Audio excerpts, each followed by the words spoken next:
What's up, y'all? This is your girl Jay Renee with Prison Riot Radio. I hope that you're doing well.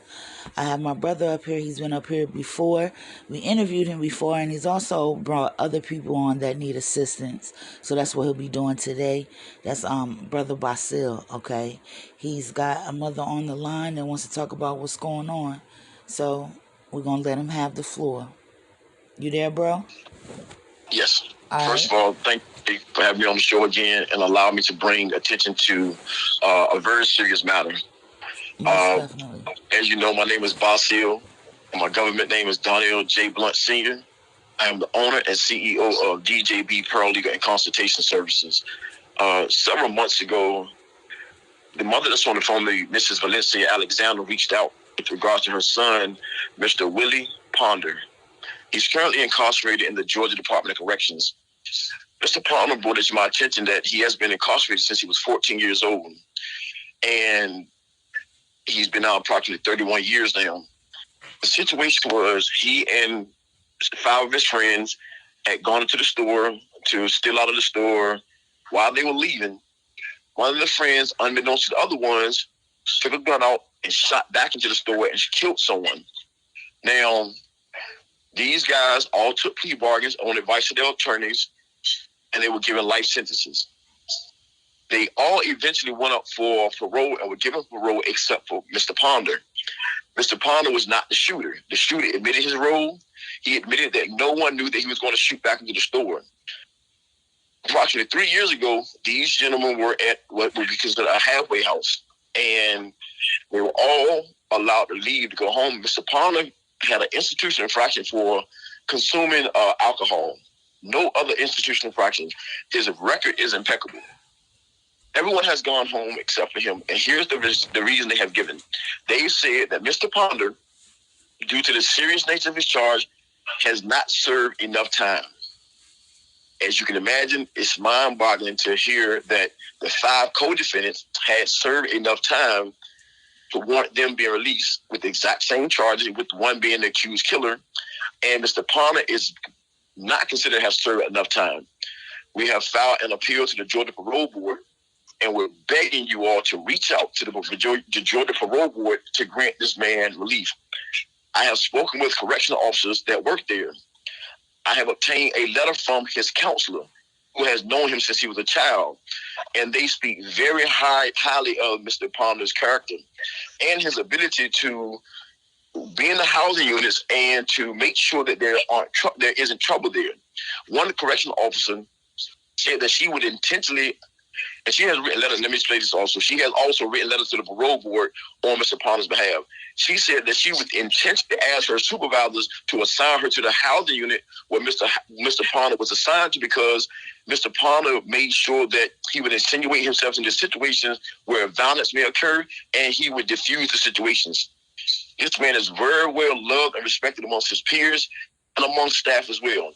You have correctional officers and counselors calling for this man relief, and yet the Georgia Parole Board continues year after year to find some reason, for the same reason, to refuse Mr. Palmer's release.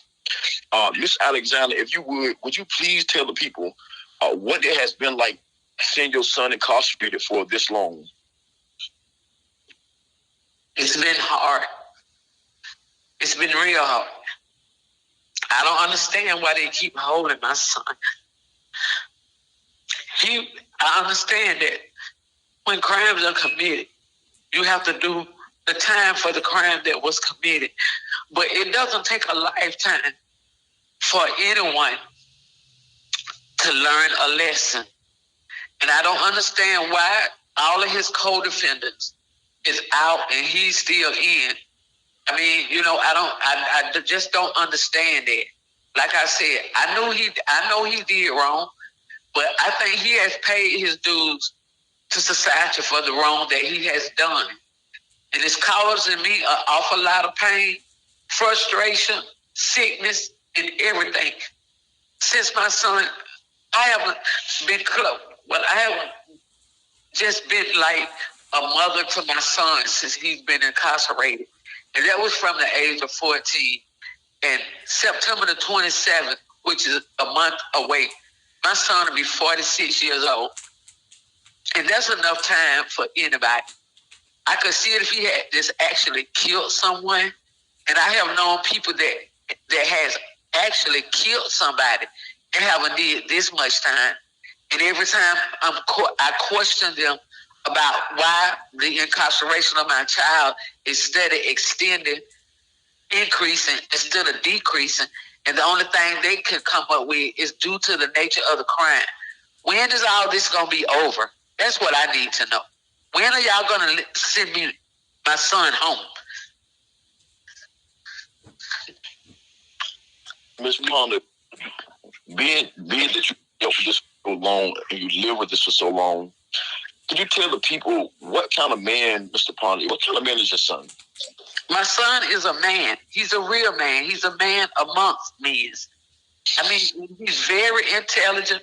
He's very respectable, and he stays out the way. Right now, he's in the kitchen on detail. He's doing detail. I mean, he told me, he said, Mama, he said, I'm just trying to do stuff, to keep myself busy. My son has gotten diabetes. He's in there where he can't get the proper food or treatment that he needs. Diabetes is a deadly disease, and it will kill you. And I'm wondering, is they just going to let my son die in the prison system instead of just sending him home to me where I can take care of him? When my son was in school, my son made good grades because he played football. He played football for the A and the B team at the school. And he had to keep his grades up in order to play ball, which everyone knows that if you want to be, on a team, you have to keep your grades up. I never had a problem with my son being in the house, at a decent time. Never. He was always in the house on time. Then I had his shower, bath, or whatever prepared for school the next day. And like I said, he played for the A team and the B team.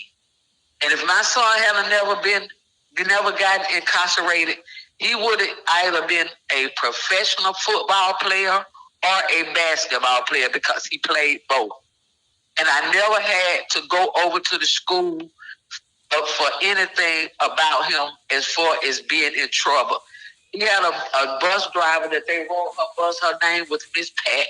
I can't remember her last name, but she was so crazy about my son, and she was always talking about how respectable and mannerable that they were, because that's what I instilled in them as a single parent, bringing them up.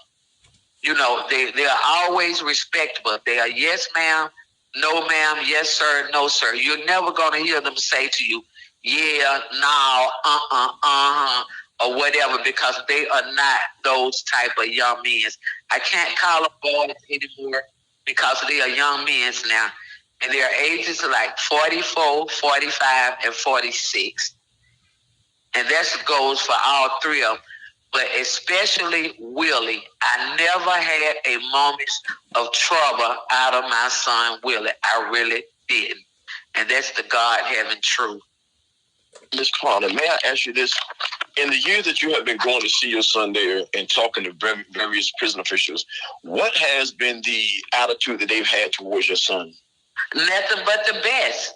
I mean, they say we don't have no trouble out of Ponder. Them people, they are so, they'll speak so highly of him. And every time I go to visit, they even know me now. That's Miss Ponder. That's Ponder's mother.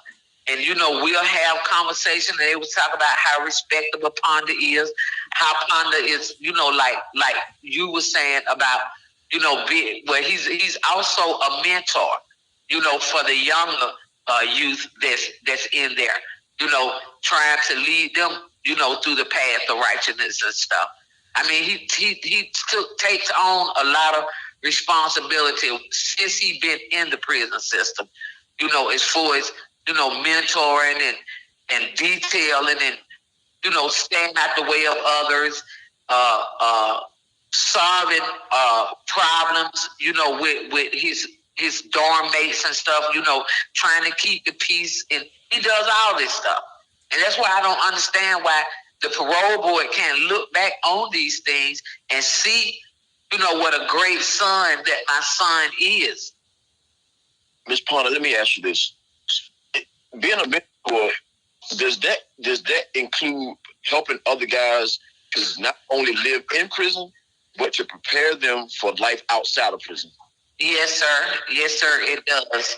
Okay, well, let me ask you this. Can you understand how it is, because I can't understand this, that your son is being trusted by the Georgia Department of Corrections to teach young men how to conduct themselves within the walls, and then he's entrusted with also teaching these young men how to conduct themselves outside the prison walls? So that's a very trust position, but yet they don't find that he's capable of doing the very same thing that he's teaching other people to do? Exactly. I don't understand that. I don't understand that the insiders where he is can see all the good in him. And I know his counseling stuff, they have to do reports and stuff about his behavior, what he's going through and all this stuff, because that's what they are there for. And it's nothing bad that's been said about him. Everything is all good. They even tell it to me. I went to visit him one time, and his nurse that was seeing him, she told me that my son's sugar was up to 300. She told him if he didn't lose weight, that he would have a heart attack. Do you think I want my son to die in prison? If these people can see all this stuff, why can't the Georgia Board of Pardons and Parole see this? Miss Alexander, now I know that you have told me about your son's health, and I don't mean to put your business out here, but I think that people need to understand the impact of having a child incarcerated, and how our mothers are out here fighting for them, and not understanding what their personal matters are. Would you be comfortable with just sharing some of your health issues with the people as you fight for your son's life and why you need their help? Yeah, because I'm 63 years old, and I'm sick too. I'm a diabetic. I have high blood pressure. I take heart pills. I mean, I'm on a walking cane. I need my son. I need my son here to take care of me. You understand what I'm saying? I mean, all this stuff has occurred since the time that he has been gone away from me. See, it doesn't get any better. It gets worse. I went to the doctor on the 10th of July, and I had all my blood work done. Okay, on the 8th month, the second day of this month, I went back to find out that my A1C level is out of whack. So, I mean, this is what I'm saying. He's in there sick. I'm out here sick. So together we can do what we need to do for each other if I only had him here with me, not there, here. Because they don't have the right kind of medical physicians there to treat him as far as, what he needs and stuff. He also informed me that he has a knot in his chest, but he won't let anyone bother it because he feel like, they don't have the proper physicians there in the prison like we have out here, someone that can diagnose his diagnosis. You understand what I mean? Yes, ma'am. Miss Alexander, are you the only one out here that actually needs Mr. Parner home? No, the whole community. His uncle, my brother, he's always, when is my nephew coming home? His family misses him. His family needs him. His son needs him. He has a son? Yeah, he has a son that's 30. He's finna be 31 in December.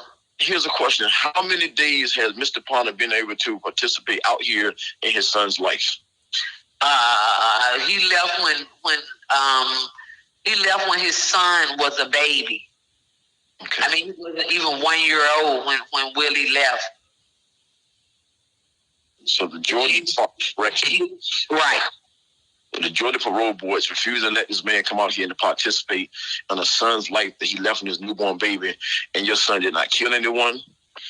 He was a good student. Had he ever been in trouble with the law prior to this incident? No, never. First time. And that's what I thought. I never understood about the first offenders thing. You know, it's not like he killed nobody. I mean, he was just accessory, what more or less you would say, to the crime. Yes, ma'am. Okay, and that's it. I mean, he didn't kill nobody, and he's never been in trouble a day in his life. They can go back to his childhood up until now and see that this was his very first time ever being in trouble. And that was because he decided one night to go out, you know, with his friends, and, you know, they committed this crime. But other than that, Willie didn't even hang out like that. I mean, I don't know. I can't tell you why he did it that particular night, but my son was always at home.